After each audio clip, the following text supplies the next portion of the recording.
Assalamualaikum warahmatullahi wabarakatuh. Alhamdulillah wassalatu wassalamu ala Rasulillah Muhammad ibn Abdillah wa ala alihi wa ashabihi ajma'in, amma ba'du.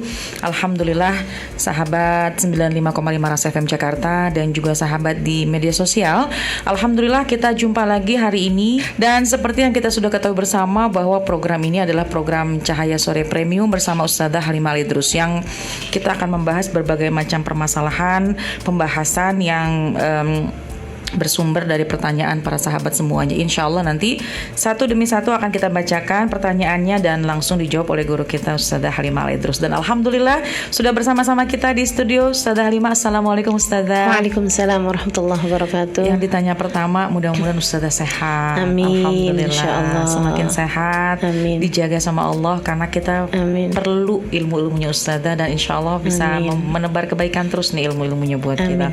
Baik Ustadzah, ini nggak terasa ya, udah 3 menit dari pukul 5, dan alhamdulillah pertanyaannya sudah semakin banyak karena tanda-tanda alhamdulillah program ini banyak diminati dan banyak didengar oleh para pendengar. Jadi kita coba satu demi satu untuk menjawab pertanyaan yang sudah masuk. Ini kita langsung aja Ustadzah. Pertanyaan pertama ini datang dari seseorang yang bertanya mengenai masalah suaminya nggak sholat. Assalamualaikum Ustadzah, suami saya nggak sholat, gimana ya cara ngomongnya? Udah berkali-kali saya ngomong tapi nggak didengar. Silakan Ustadzah. Bismillahirrahmanirrahim. Alhamdulillahirabbil Allahumma shalli wa sallim ala sayyidina Muhammadin wa ala alihi wa sahbihi ajmain, amma ba'du. Suaminya nggak sholat, gimana ngomongnya? Nggak usah ngomong aja. Karena memang gini nih, kalau istri nggak sholat, suami bisa ikut dapat dosanya. Apalagi jika dia tidak memfasilitasi istrinya untuk itu. Jadi memang kewajiban suami itu kan ada 2, memberikan nafkah dan memastikan istri dan anak-anaknya mendapatkan pengetahuan agama dan dapat mengamalkannya. Itu sarana untuk bisa mengamalkan ilmunya. Nah, kalau istri itu kewajibannya adalah memperkenankan dirinya untuk suaminya. Itu kewajiban istri, gitu kan ya. Jadi tidak ada kewajiban istri untuk mengingatkan suami ketika suami nggak sholat. Nah, kalau kamu mau mengingatkan dia juga sebagai sesama muslim, sebagai sesama orang yang punya hubungan dekat, gitu kan ya, namanya suami kan, gitu. Kita ingetin, yaitu jatuhnya perkara sunnah, bukan hal yang wajib. Nah, tapi kalau kemudian ya, gini Ustazah, mengingatkan suami untuk sholat itu hukumnya sunnah. Ngomel-ngomelin suami hukumnya haram. Nah ini yang jangan sampai kita mengerjakan sesuatu yang sunnah dengan mengerjakan perkara yang haram. Biasanya kebanyakan caranya dipakai cara yang tadi tuh, cara yang sedikit marah-marah biasanya untuk mengejar suatu kesunahan ya. Iya. Tapi ini dia yang salah gitu loh. Nah, jadi kalau kamu mau memang suamimu itu sholat, itu jangan pakai emosi dan jangan pakai ego diri. Karena kebanyakan perempuan itu ketika suaminya nggak sholat, yang bicara adalah egonya. Masa sih saya punya suami nggak sholat, jadi saya punya suami nggak sholat gitu.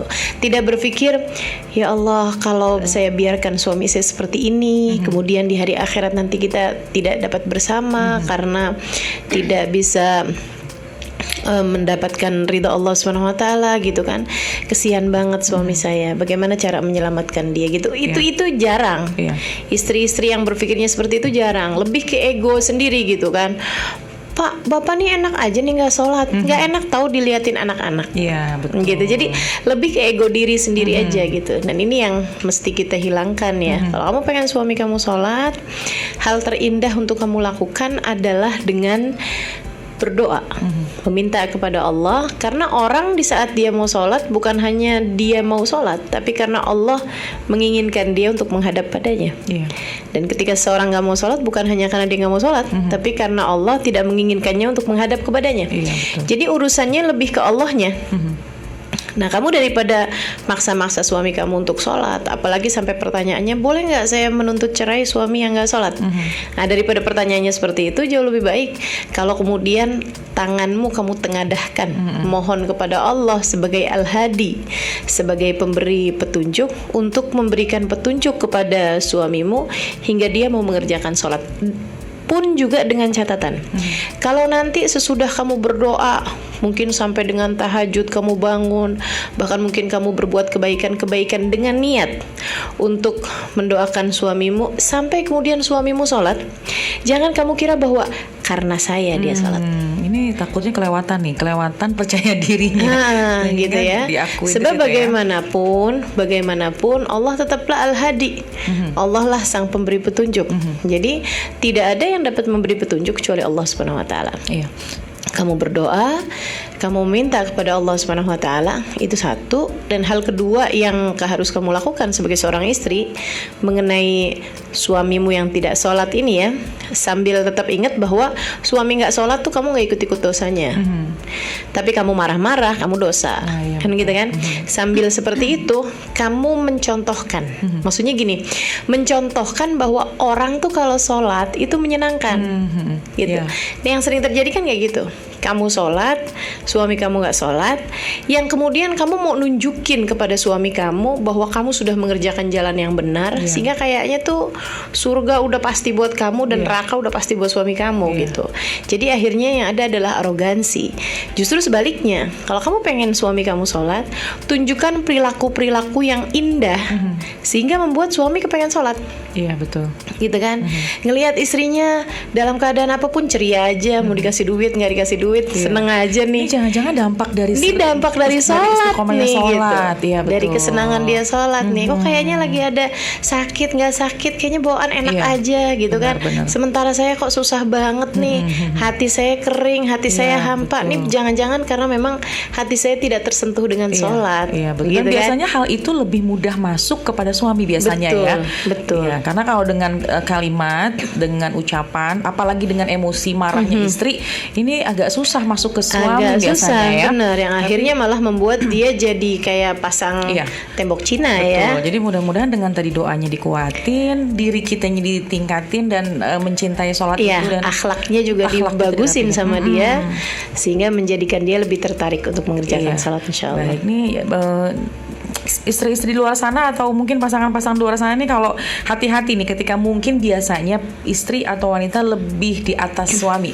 Mungkin ada sebagian seperti itu sehingga bisa merendahkan orang lain, bahkan merendahkan suami sendiri apabila sholatnya terlambat, sholatnya bolong misalnya. Ini jangan sampai kita merendahkan suami kita sendiri ya.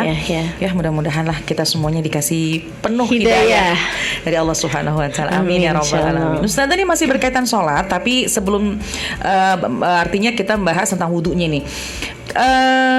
Setelah wudu, air wudunya sebaiknya dikeringkan menggunakan handuk atau dibiarkan kering begitu aja, Ustazah, sebaiknya? Jangan dikeringkan, malah justru membiarkan air wudu tersebut itu bekas-bekas wudunya bersama dengan kita di saat kita sholat, karena itu akan menjadi saksi-saksi kita nanti kelak di hari akhirat. Jadi jangan hilangkan bekas wudumu, baik itu dengan badan kita sendiri, kita percikan, kita bersihkan pakai tangan misalnya gitu kan, ataupun dengan handuk gitu, kecuali kalau memang cuacanya sangat-sangat dingin yang membuat kalau airnya dibiarkan tetap di badan kita akan bikin kita sakit. Nah, kalau kayak gitu oke, tapi kalau di cuaca yang biasa-biasa aja, jangan hilangkan air wudumu, sehingga kelak ia akan menjadi saksi-saksi bagi kita, insyaallah, saksi ibadah kita ya. Iya.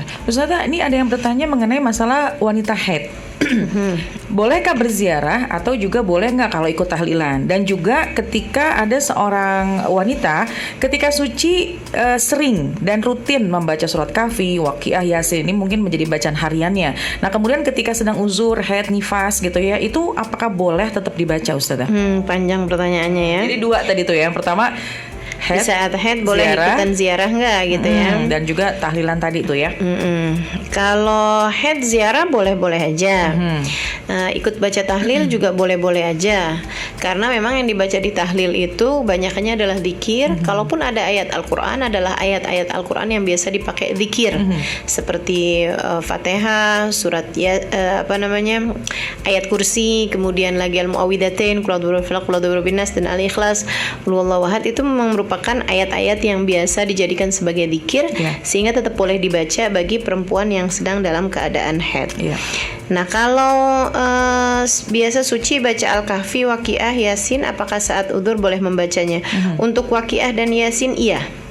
Ya, karena ini ada perbedaan pendapat sih di antara para ulama. Saya sampaikan pendapat yang dipegang, yang saya biasa kerjakan dan memang juga dipegang sama guru kami Al-Habib Umar bin Hafid, dan dipegang sama kebanyakan ulama-ulama dari kota Hadramaut.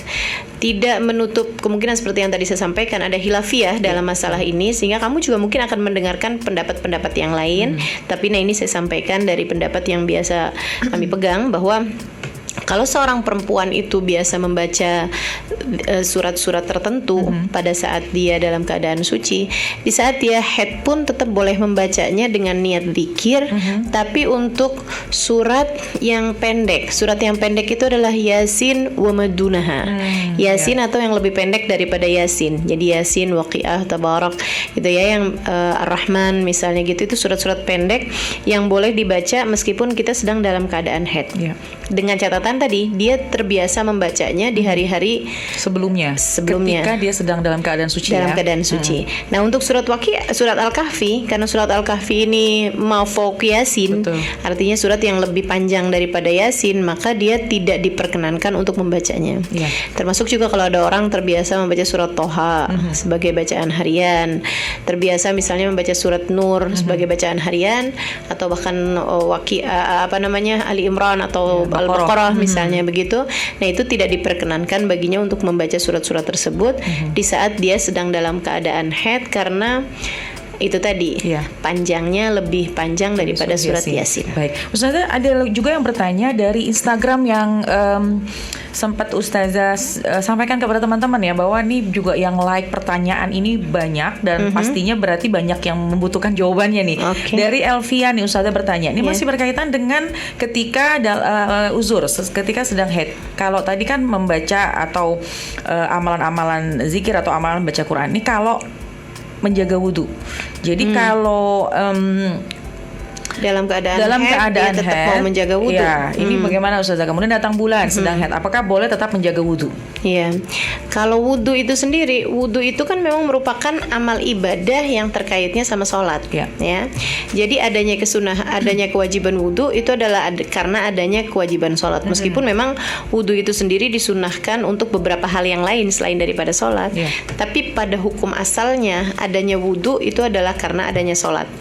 Wudhu miftahus sholat, kan begitu.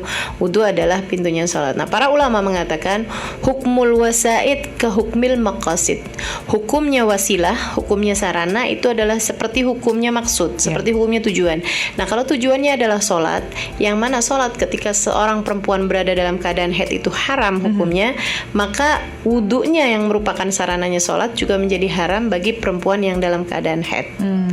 Ini hati-hati nih ya, berarti banyak yang biasanya mendawamkan berwudu ketika sedang udzur, ini juga harus diperhatikan harus diperhatikan, nggak usah wudu dulu gitu selama masih dalam keadaan haid, sampai kalau sudah suci walaupun dia belum mandi wajib, nah itu sudah sunnah untuk melakukan wudu tadi ini. Baik, ini masih ada bertanya mengenai masalah haid ya Ustazah ya. Ini masih nyambung dari pertanyaan Instagram yang ternyata banyak juga like-nya, berarti mungkin dibutuhkan juga nih jawabannya.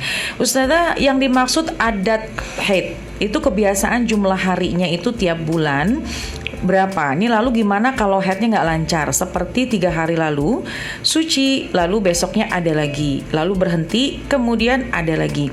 Dan setiap bulan tidak selalu sama jumlah hari haidnya ya. Ini pertanyaannya adalah, jika berhentinya haid dalam masuknya waktu sholat selama beberapa jam, sudah dikatakan suci dan boleh mandi hadaskah? Atau bagaimana ya Ustazah ya? Sebenarnya begini ya. Ya, ini hanya diperuntukkan untuk perempuan yang istihadah saja. Iya. Jadi selagi perempuan itu memiliki waktu haid yang tidak sampai 15 hari gitu, itu semuanya terhitung haid. Jadi kalau ada orang nih, bulan ini haid 6 hari, bulan depannya lagi haid 9 hari, bulan depannya lagi haid 11 hari. Walaupun ada penggalan-penggalan di tengah, maksudnya 3 hari haid, habis itu 2 hari kemudian suci, 3 harinya lagi datang haid lagi, kemudian suci lagi, kemudian ada keluar lagi masih, tapi jumlah keseluruhan 9 hari. Nah itu 9 hari semuanya terhitung haid.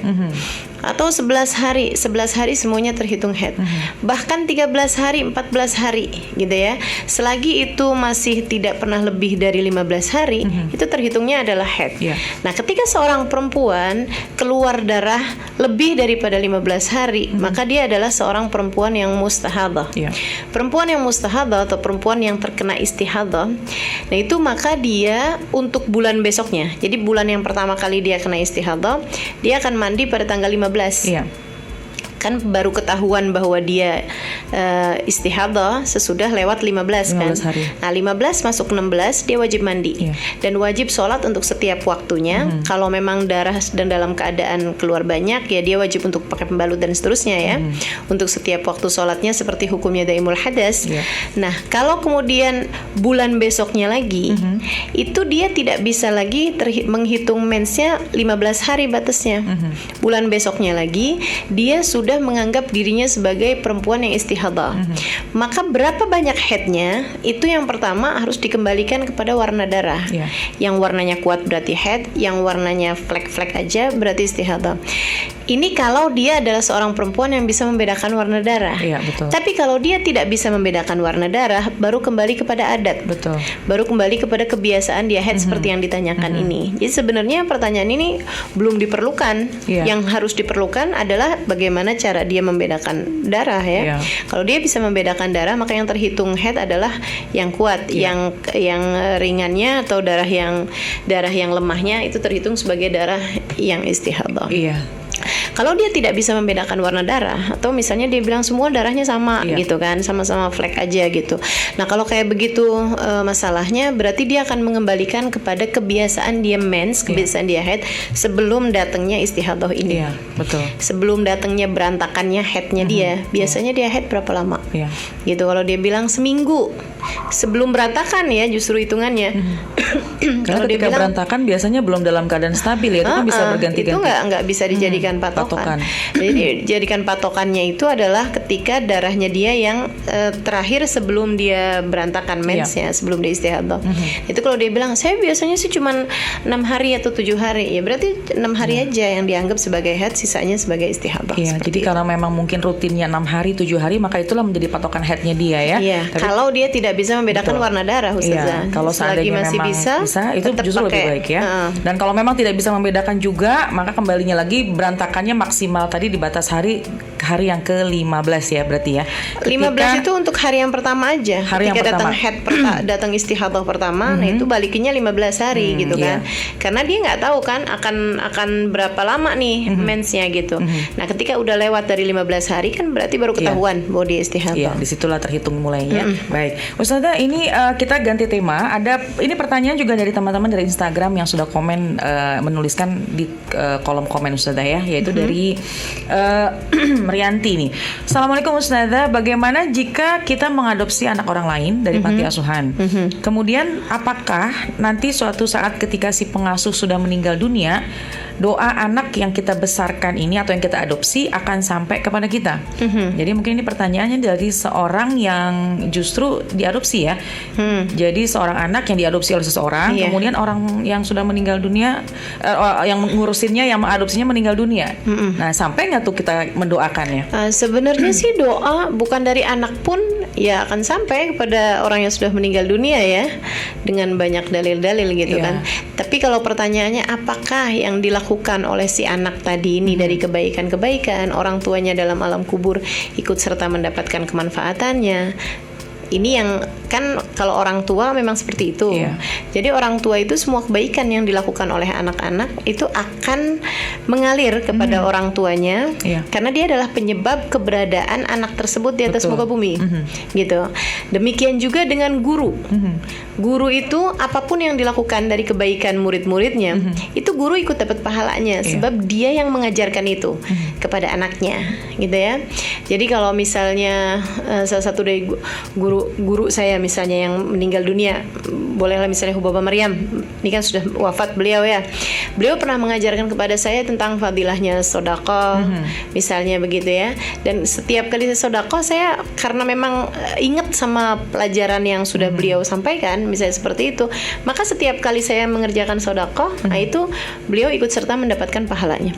Nah, ini bagaimana dengan anak yang diadopsi? Kalau orang tuanya yang memang membiayai dia untuk sekolah, membiayai dia untuk bukan hanya membiayai ya, tapi mendidik anaknya untuk menjadi seorang anak yang baik, gitu kan? Dan dia memang tumbuh menjadi seorang anak yang baik. Nah, maka setiap kebaikan itu juga orang tuanya ikut serta mendapatkan pahalanya, orang tua adopsinya, karena dia yang memfasilitasi anak tersebut untuk melakukan kebaikan-kebaikan ini yang dinamakan sebagai sedekah jariyah.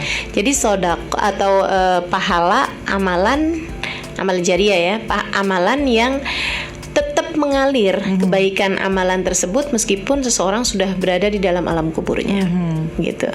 Jadi tidak harus orang tua kandung misalnya ya. Jadi bahkan tadi seorang guru pun ketika bisa mengajarkan satu ilmunya digunakan, dipakai, pasti sampai gurunya meninggal dunia pasti akan mengalir ya. Karena si murid ini kan tahu bisa melakukan sesuatu berkat diajarkan sama gurunya, gitu ya. Jadi mudah-mudahan kita juga banyak memberikan kebaikan, yang mudah-mudahan kebaikannya juga dicontoh sama orang lain.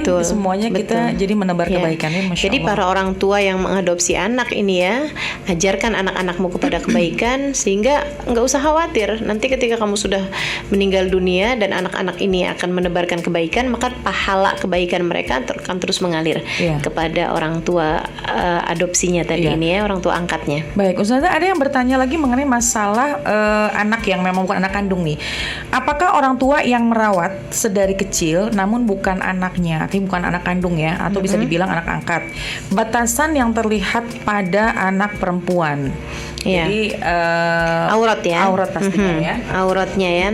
Kalau auratnya itu memang kembalinya kepada hukum ya, kepada hukum fikih. Nah, hukum fikih ini yang menjadikan seseorang mahram itu memang hanya hubungan darah, hubungan persusuan, sama hubungan adanya pernikahan, gitu kan.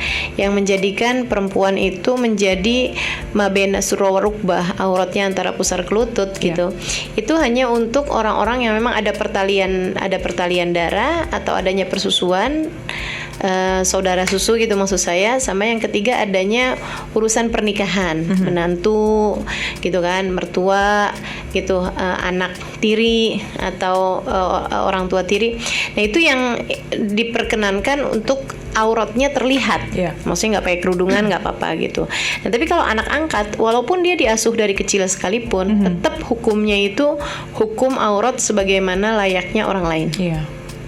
Jadi bagi anak-anak yang diadopsi, justru caramu menghormati orang tua. Orang tua laki-laki ya, kalau dia adalah anak perempuan, caramu menghormati orang tua laki-lakimu adalah justru dengan tidak memperlihatkan auratmu di hadapannya gitu. Tapi kan kita tinggal serumah Ustazah. Atau bahkan dari kecil sudah bersama-sama misalnya sudah gitu bersama-sama ya. Tapi tetap aja hukum syariatnya memang tidak bisa diganggu gugat ya. Dan tidak ada satu hukum pun yang mengatakan bahwa anak kalau udah diadopsi kemudian auratnya menjadi mabena surra wa rukbah misalnya gitu ya, menjadi bebas gitu. Itu nggak ada seperti itu gitu. Jadi harus benar-benar diperhatikan ya. Tetap harus kita dijaga. Mengadopsi seorang anak dengan batasan-batasan yang harus kita jaga. Apalagi dan tadi yang disampaikan bahwa itu adalah cara untuk menghormati orang tua kita, orang tua angkat ya. Jadi jangan juga terlalu bebas. Biasanya kan karena sudah merasa serumah dari kecil sudah bersama, merasa orang tua memang gitu ya. Nah, ini juga harus sangat diperhatikan. Baik, Ustazah, ada yang bertanya dari Jawa Timur. Saya ingin nanya nih Ustazah, bagaimana caranya agar nggak ngulangin lagi dosa-dosa yang sama? Apa yang harus saya lakukan dan bagaimana sih caranya Ustazah biar iman ini nggak naik turun? Saya capek kadang-kadang marah kadang enggak. Oh, saya capek, kadang marah, kadang enggak. Apa yang harus saya lakukan nih Ustaz? Ini mengenai masalah. Jadi dia merasa kalau imannya lagi turun dia marah-marah. Kalau imannya lagi naik dia bisa mengontrol emosinya. Gitu ya. Yang pertama biar nggak ngulang-ngulangin dosa. Memang subhanallah, kadang-kadang tuh kita ngerasa bahwa ini adalah sebuah dosa dan kita seselin benar-benar. Kita benar-benar janji buat nggak ngulang lagi gitu.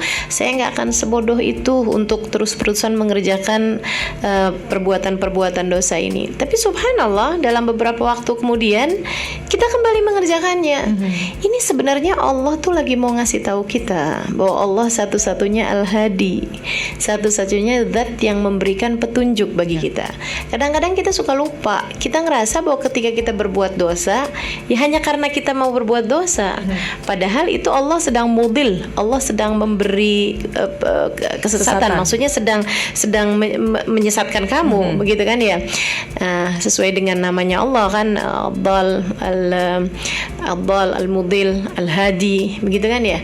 Jadi kamu jangan pernah lupa bahwa dosa-dosa itu tidak hanya terkait dengan dirimu sendiri. Ketika kamu mau mengerjakan dosa, kamu mau mengerjakan dosa. Ketika kamu mau kembali, kamu kembali gitu. Enggak seperti itu urusannya. Urusannya sangat terkait dengan Allah Subhanahu wa taala. Allah kalau cinta sama kamu, bisa ditariknya kamu dari kubangan dosa dan tidak mengembalikan lagi kamu ke sana. Gitu. Itu yang harus kamu ingat-ingat. Jadi ketika kamu mohon pengampunan, jangan hanya fokus kepada dirimu sendiri.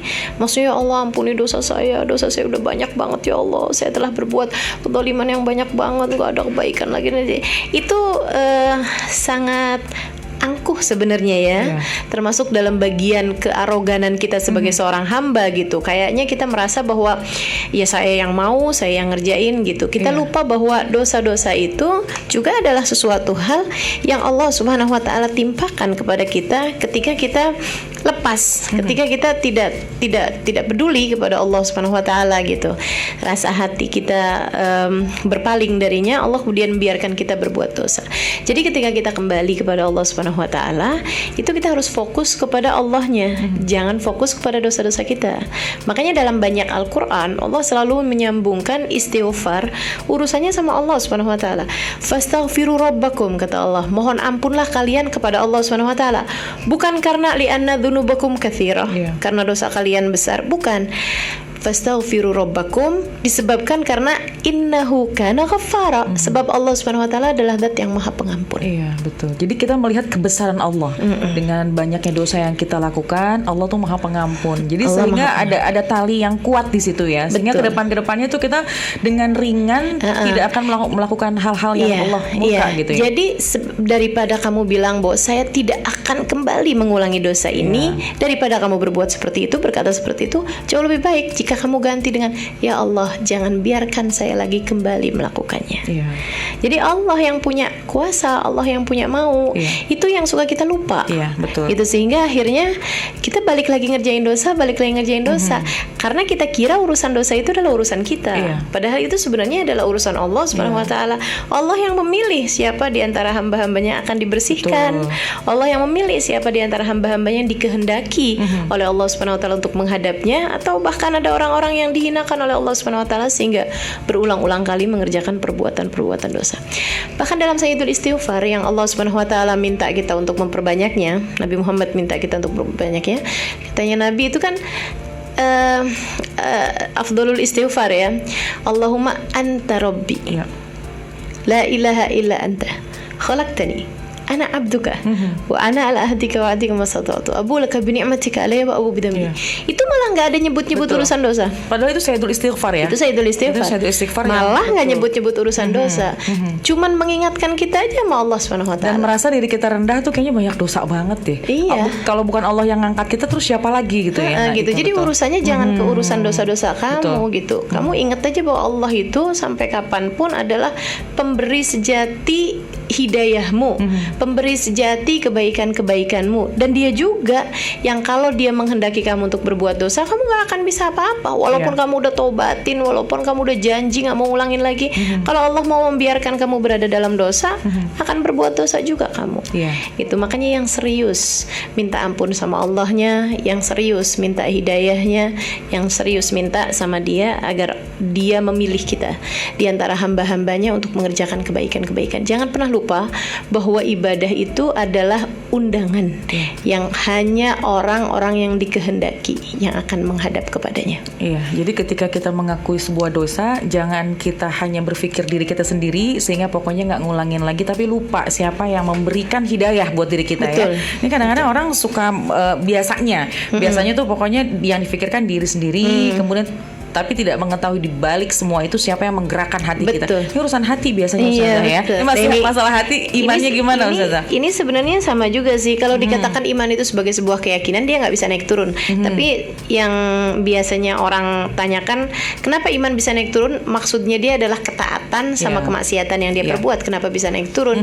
Nah itu untuk kamu mengerti bahwa pemberi hidayah, bahwa penggerak kamu untuk berbuat dosa, ujung-ujungnya tetaplah adalah kehendak Allah Subhanahu wa taala juga. Jadi gitu, punya tali yang kuat sama Allah. Jadi terus-teruslah ingat sama Allah, terus-teruslah dekat sama Allah, insya Allah mudah-mudahan. Tiap kali kamu ngerasa imanmu turun gitu kan, ya deketin lagi aja diri kamu sama Allah Subhanahu wa taala. Kenapa Ustazah saya imannya bisa naik turun? Ya karena kamu bukan nabi, kamu bukan wali. Biasa-biasa aja. Kita sebagai seorang hamba emang pasti ada gitunya. Gitu. Pasti ada naik turun. Biasanya malah turun terus gitu ya. Cuma kalau turun jangan terlalu lama. Jangan sampai begitu, gitu. Kita ikat talinya Allah, kita ikat bersama dengan baginda Rasul. Mudah-mudahan ini akan semakin meningkatkan ketaatan kita kepada Allah dan baginda Rasul. Masya Allah. Ini Ustazah dari Bekasi, hukumnya jika seorang ayah meminta uang kepada anak perempuannya yang single, anak perempuannya belum nikah, kemudian padahal si ayah ini memiliki 2 istri. Apakah berdosa jika si anak perempuan itu tidak memberikan apa yang ayah minta? Ini ya. Kalau cara pandangmu terhadap ayahmu ini adalah cara pandang transaksional, ini kamu bakalan kayak gini terus nih. Selagi kamu melihat manusia, melihat makhluknya Allah Subhanahu wa taala dengan cara pandang fulan sebagai fulan, fulana sebagai fulanah gitu ya, dia sebagai dia gitu, maka kamu akan selalu berada dalam cara pandang transaksional. Ya oke lah, kita bahasanya biar mudah ya. Jadi cara ngelihatnya itu transaksional. Kamu baik saya baik, kamu jelek saya jelek gitu. Biasanya kayak gitu. Biasanya. Itu cara pandang manusia secara umum gitu kan. Tapi kan cara pandang kita ini sebagai seorang muslim seharusnya mengikuti sama cara pandang yang sudah diajarkan sama Allah Subhanahu wa taala dan Rasulnya. Kalau kita bisa berbuat baik kepada ayah yang dia memang berbuat baik sama kita, yang dia ngurusin kita, yang dia sayang setengah mati sama ibu kita, yang dia sayang sama kita, nyekolahin kita, memberikan seluruh kasih sayang kepada kita, apa bedanya kita sama orang yang gak kenal sama Allah? Mereka juga akan baik sama ayahnya. Jangan dikira orang-orang yang gak kenal sama Allah, misalnya mohon maaf ya, orang-orang yang ateis atau apa itu akan jahat sama ayahnya kalau ayahnya sudah ngurusin dia. Betul. Gitu kan. Jadi kalau urusannya itu sekedar transaksional seperti itu, siapapun bisa melakukannya. Nah, Nabi Muhammad alaihissalam mengajarkan kepada kita bagaimana kita harus tetap berbuat baik kepada orang yang bahkan tidak berbuat baik kepada kita. Ahsin ila man asa ilaik, kata Nabi kan gitu ya. Silman qata'ak afu amman zalamak. Kan gitu ya. Berbuat baiklah kamu pada orang yang berbuat jahat kepadamu. Kan gitu. Sambung hubungan dengan orang yang memutuskan hubungannya sama kamu. Kemudian lagi maafkan semua orang yang berbuat salah kepadamu. Gitu. Ini cara pandang Nabi Muhammad alaihi salatu wassalam yang diajarkan Allah Subhanahu wa taala untuk kita punya cara pandang seperti itu. Gimana caranya? Ngelihat manusia itu harus kamu sambungkan dengan kamu melihat Allah Subhanahu wa taala dalam diri setiap orang. Ini iman. Makanya Nabi Muhammad alaihissalam banyak hadisnya mengatakan man kana yu'minu billah wal yaumil akhir. Siapa yang beriman kepada Allah dan hari akhir, Nabi enggak nyuruh siapa yang beriman kepada Allah dan hari akhir maka dia akan baik salatnya. Enggak hanya itu, tapi Nabi Muhammad bilang siapa yang beriman kepada Allah dan hari akhir akan hormat tetangganya, akan berbuat baik kepada tamunya. Falyukrim jarah, dia akan memuliakan tamunya. Nah itu kan, jadi cara pandangnya itu adalah cara pandang yang ada iman di sana. Kita ngelihat Allah perintahkan saya untuk berbuat baik, maka saya berbuat baik. Allah perintahkan saya untuk menghormati orang tua, maka saya akan hormat kepada orang tua. Saya nggak ngelihat siapa orang tua saya. Saya nggak ngelihat perbuatan orang tua saya seperti apa. Saya nggak lihat istrinya ayah saya, dia punya 1 istri, 2 istri, 3 istri, 4 istri, punya berapa banyak selingkuhan, istri simpenan, misalnya gitu.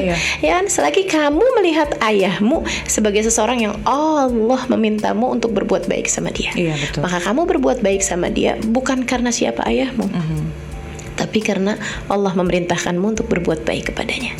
Maka berbuat baiklah. Justru pada saat itu kamu membuktikan keimananmu. Sebab kalau kamu mau mengikuti ego kamu sendiri, kamu mau mengikuti cara pandang transaksional seperti yang saya sampaikan, kamu akan kesulitan untuk berbuat baik sama ayahmu.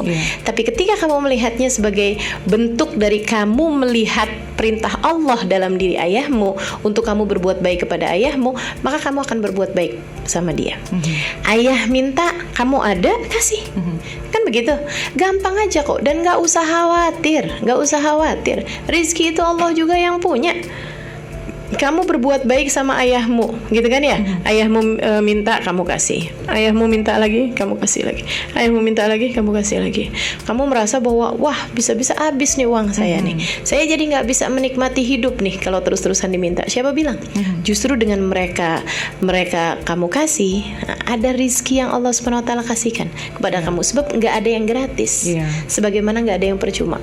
Karena yang dilakukan berdasarkan keimanan kepada Allah, menjalankan perintah Allah, menjalankan perintah Rasul, dan tidak menghiraukan apa dampak dari manusia atau tidak mengharapkan balasan dari manusia. Mengharapkan balasan dari manusia, Allah nanti yang akan balas. Iya betul. Gitu. Dan ini mungkin bisa kita lakukan dan bisa mengatur hati kita kepada siapapun ya. Kepada siapapun. Jadi kalau model transaksi kalau model transaksi begitu, akhirnya kita memilih orang untuk berbuat kebaikan. Untuk kita berbuat kebaikan. Dan seperti yang tadi saya sampaikan, nggak ada bedanya antara orang beriman sama orang nggak beriman. Iya betul. Gitu kan? Kamu beriman, kamu punya Nabi Muhammad, kamu punya Allah Subhanahu wa taala, maka atur kebaikan-kebaikanmu ini. Bukankah kamu selama ini juga memang hanya mengharapkan keridhoannya?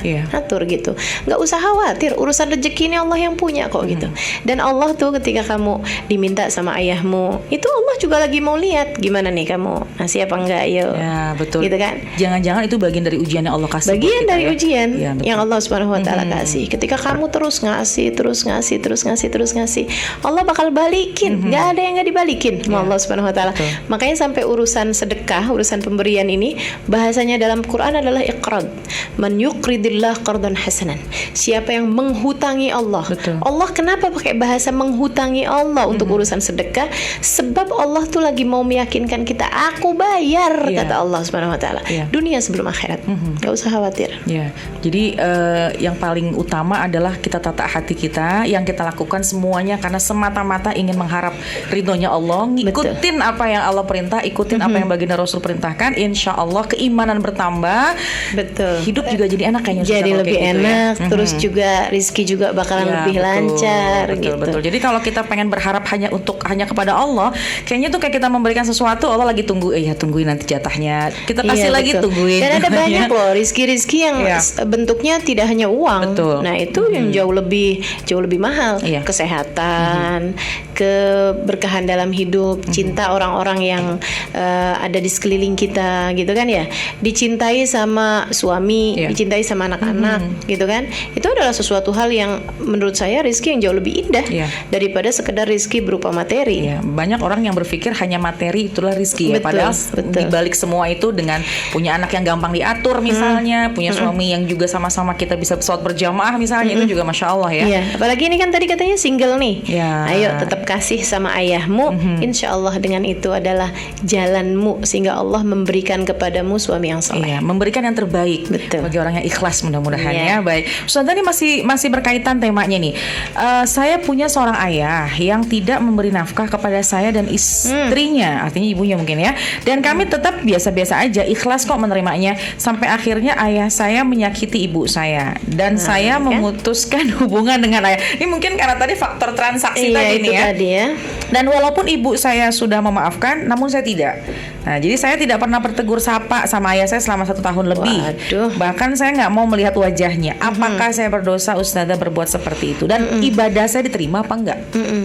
Ya, urusan ayahmu dengan ibumu biarkan jadi urusan mereka. Kenapa kamu kemudian malah jadi merusak diri kamu dan menghancurkan diri kamu dengan apa yang sudah terjadi sama mereka gitu kan? Kamu nggak pernah tahu gitu. Dan apalagi kan ini ibunya aja udah maafin, dianya sendiri nih yang nggak bisa maafin gitu. Sayang, sekarang kamu harus melihat ayahmu sebagai ayahmu yang Allah Subhanahu Wa Taala perintahkan kamu untuk berbuat baik sama dia. Waktu ada seorang anak ngadu sama Nabi Muhammad alaihissalam bahwa ayahnya mencuri uangnya, ayahnya mencuri hartanya, sama Nabi ditanyain, benar nggak kamu ngambil duit anak kamu? Benar Rasul. Kenapa gitu? Dulu waktu dia zaman susah, saya Rasul yang ngurusin dia, saya yang belanjain, saya yang kasih makan, saya yang ini, saya yang itu. Sekarang giliran dia udah mudah hidupnya, gitu ya, udah bisa bekerja dan lain sebagainya. Saya yang dalam keadaan tidak bisa bekerja, tidak bisa menghasilkan uang, dan anak saya nggak ada cari tahu tentang saya, nggak ada ngerti-ngertinya sehingga memberi misalnya gitu kan tanpa diminta. Jadi akhirnya saya kadang-kadang memang ngambil duit dia gitu. Nabi sangat marah kepada anak tersebut. Kemudian Nabi Muhammad mengatakan hadis yang sangat terkenal ini ya, anta wa maluka milkun li abik. Kamu dan seluruh hartamu adalah milik ayahmu.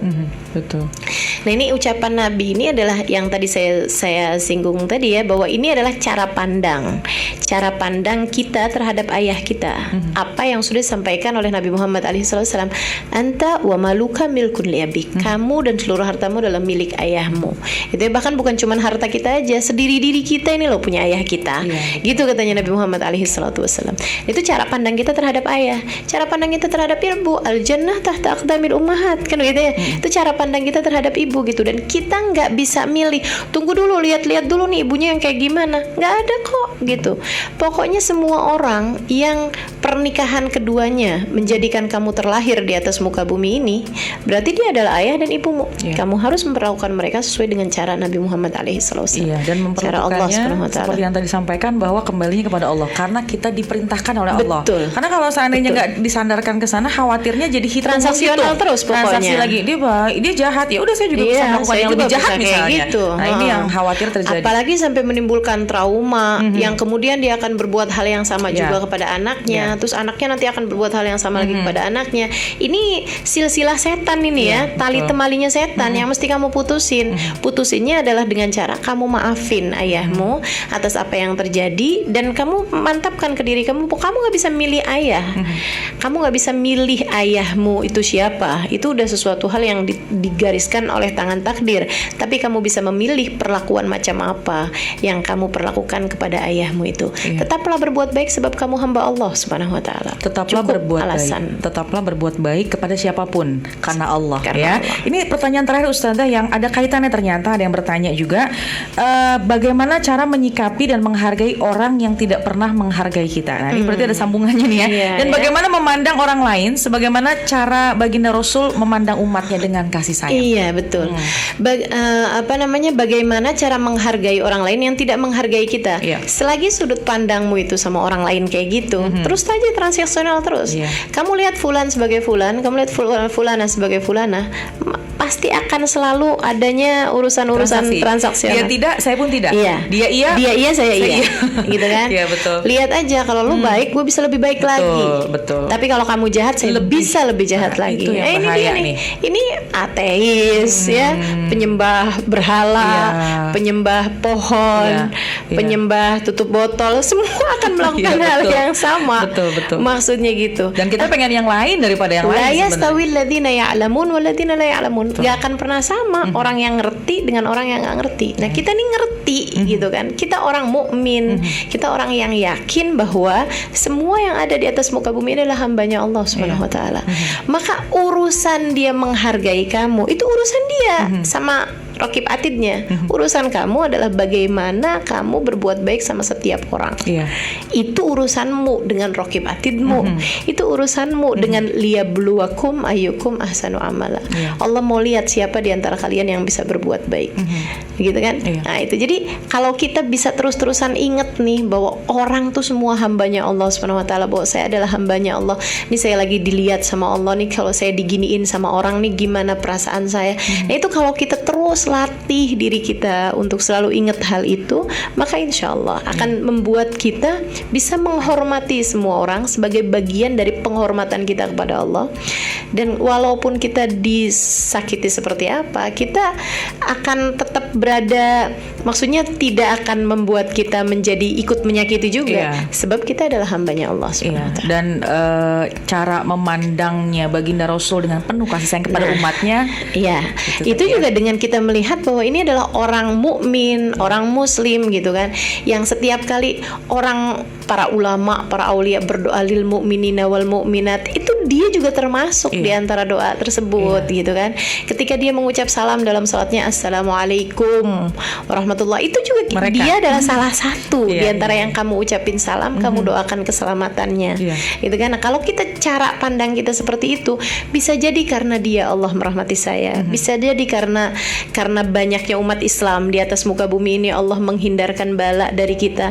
Nah, kalau kita cara pandangnya seperti itu, ngelihat Allah dalam diri setiap orang, saya kira pasti akan timbul rasa kasih sayang di hati kita sama siapapun. Dan khawatirnya itu menjadi ujian buat diri kita nih ya. Allah melihat nih kita menjadi hamba Allah, apakah ikhlas apa enggak. Karena kembali lagi, kalau transaksi dia kasih tidak, kita tidak, atau dia iya, kita iya, itu akhirnya jadi itu sudah dilakukan oleh orang yang biasa ya. Itu biasa. Betul. Kebanyakan orang melakukan hal itu, tapi yang tidak biasa, yang banyak yang melihat manusia sebagai hamba Allah Subhanahu wa taala. Dia tidak, saya akan berikan yang iya, misalnya. Tetap iya, gitu ya. Allah, nih, dia iya, kita lebih iya, dia tidak, kita tetap iya. Nah, ini deh kuncinya nih. Jadi dia tidak, kita tetap iya. Dia iya, tentu kita lebih lagi memberikan yang terbaik ya. Pokoknya tebar kebaikan kepada siapapun. Kalau yang baik, kita baik sama yang baik udah biasa. Kalau kita baik dengan orang yang mungkin kurang menghargai kita, itu yang luar biasa. Itu yang hamba Allah Subhanahu wa taala. Mudah-mudahan kita menjadi hamba Allah yang betul-betul dijaga hati kita.